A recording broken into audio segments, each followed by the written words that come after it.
Projekti i milionerit të veprave të mira. Fitimi i 33 milionëve. Assalamu alaikum. Sot nuk po flasim për pasuri siç e njeh bota.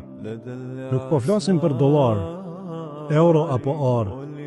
Po flasim për pasurinë e vetme që do të ketë vlerë ditën kur çdo gjë tjetër do të humbas vlerën. Veprat e mira.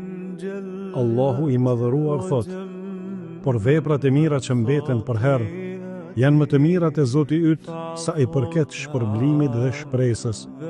Suratul Kahf, ajeti 46. Një pyetje që të trondit zemrën: si mund të jetë i varfër në vepra të mira ai që ka Kur'anin në shtëpinë e tij? Këtu fillon projekti i milionerit të veprave të mira. Profeti sallallahu alaihi wasallam na ka dhënë një formulë hyjnore. Kush lexon një shkronjë nga libri i Allahut, ka një vepër të mirë dhe ajo shumë fishohet me 10. Tirmidhiu. Dhe sqaroi sallallahu alaihi wasallam se çdo shkronjë llogaritet veçmas.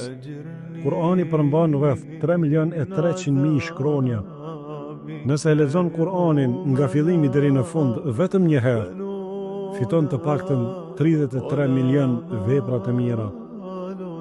33 milion vetëm nga leximi.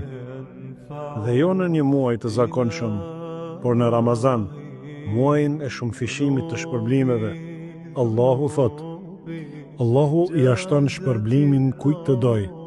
Suratul Baqara, ajeti 261. Një hatme e plotë nuk është thjesht lexim, është investimi më i madh i jetës sate. Mund të peshoj më rënd se vite të tëra neglizhence.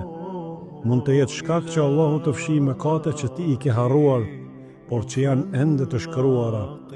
Vërtet veprat e mira i fshin veprat e këqija. Suratu Hud, ajeti 114. Mos e shih Kur'anin si diçka që duhet vetëm ta përfundosh. Shiko shpërblimin në çdo shkronjë. Një faqe pas çdo namazi, pak sot, pak nesër, dhe pa e ndjerë, po grumbullon miliona që asnjë bank në botë nuk mund t'i ofroj. Pyetja është e thjeshtë: a do ta mbyllësh këtë Ramazan si milioner i veprave të mira, apo do të dalësh prej tij i varfër në shpërblime? Zgjedhja është në duart tua. Merë Kur'anin sot dhe fillo pasurinë që nuk humbet kurrë.